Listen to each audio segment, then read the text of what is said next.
Welcome back to The Explainer. Today we're doing a philosophical deep dive, descending straight into the cold, geometric shadows of the Mountain Forge to unpack a really grim cosmic fable. It's a story about the crushing weight of pure reason and, honestly, the terrifying relief of the void. We're going to explore all of this through Fichtean dialectics and Nietzschean archetypes.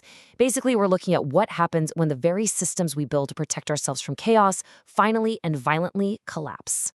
To really get a handle on the hollow deception binding our characters, we have to talk about this concept of a shroud of unearned majesty. You see, the grand structures of logic and order they've wrapped themselves in, they're completely artificial. It's just a desperate costume meant to hide the chaotic reality underneath. And this unraveling of majesty, that is the dark heart of our entire explainer today. Chapter 1, The Hollow Architect, the Thesis of Absolute Order. So here is the fundamental internal war at the center of our thesis. On one side, we have the architect, Sinos, who totally embodies Apollonian stasis. He enforces this rigid lattice of pure reason, and he literally views the fluid, erratic nature of biological life as a disease that just has to be cured. But opposing him is the witness archetype. This figure completely abandons constructed meaning. Instead, the witness actually accepts Dionysian fluidity, biological rot, and all that blood-slicked chaos of existence. Now, Sinos, as the last thinker, was born of the cosmic mind and engineered for one desperate purpose: to construct a monolith of reason. For eons, he was this active purveyor of meaning, trying to literally erase fluid, erratic life from the stars just to achieve perfect clarity. But, as you can probably guess, enforcing absolute order across the cosmos demands an absolutely impossible toll. Chapter 2, Burden of the Priest, the Antithesis of Exhaustion. This brings us to the ugliest man, lying right before Sinos. He is the living archetype of Sinos' own failure. He's drowning in something called the death of witness. And to be clear, this isn't a physical death. It's a state of pure, unadulterated exhaustion. It is that crushing, unbearable moment when a being can no longer bear to testify to the hollow illusions they've spent eons maintaining. Those priestly robes of reason haven't just faded over time. They've actually fermented into a heavy, suffocating corpse wheat. The ugliest man sees right through the logic, straight to the rotting stone beneath it all. And he doesn't find peace in this realization. No, he's completely paralyzed by a deafening, geometric silence. So we hit the inevitable breaking point. What happens when the very lattice of pure reason you built to save yourself turns into an unbearable corpse weight?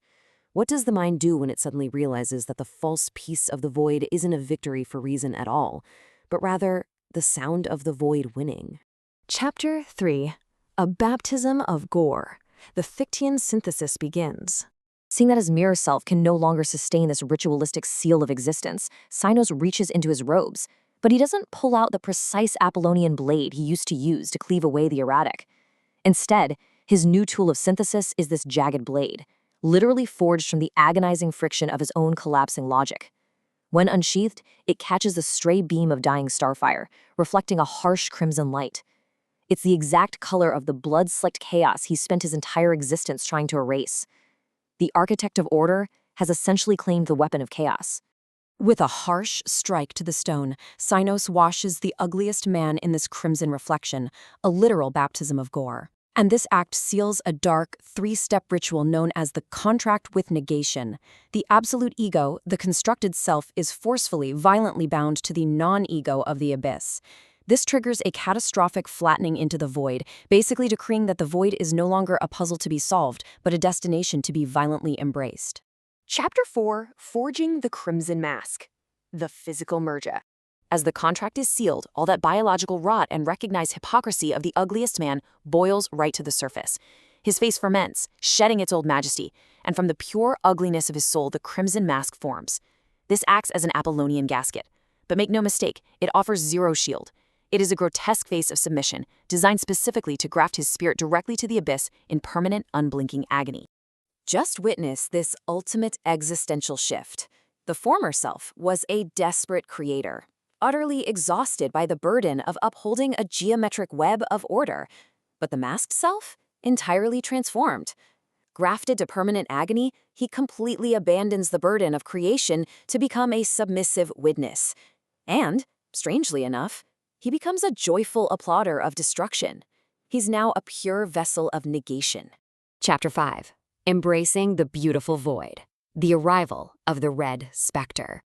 As the ugliest man completes this dark transition, Sinos steps back. The magnificent geometric web he built just splinters into nothingness. The burning runes upon his robes flicker and die out in the cold air. The last thinker can really only stand by and watch his pristine systems permanently collapse. Then, from the swirling negative energy of the forge, the red specter emerges, a manifestation of the void itself. It looks upon the masked ugliest man and utters a profound philological truth. A pale grammarian of a graveyard. Stripped of all false majesty, the ugliest man is recognized as a kindred spirit. He's finally someone who understands and speaks the absolute, silent language of nothingness. Stripped of his heavy priestly robes, the ugliest man actively revels in the destruction of constructed reality. Transformed completely into a submissive witness, he joyfully applauds as the theater of the cosmos collapses around him. Rather than rising to the vitality of the Nietzschean Übermensch, he embodies the ultimate, nihilistic realization of the ugliest man archetype. He finds a terrifying absolute relief in the death of his own illusions. So it leaves us with this final thought.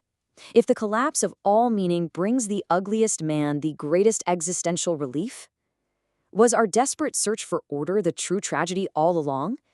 Is the heavy burden of our own logic literally the only thing keeping us from the peaceful silence of the void? Thank you for joining this explainer as we ventured into the dark heart of this Fichtean fable.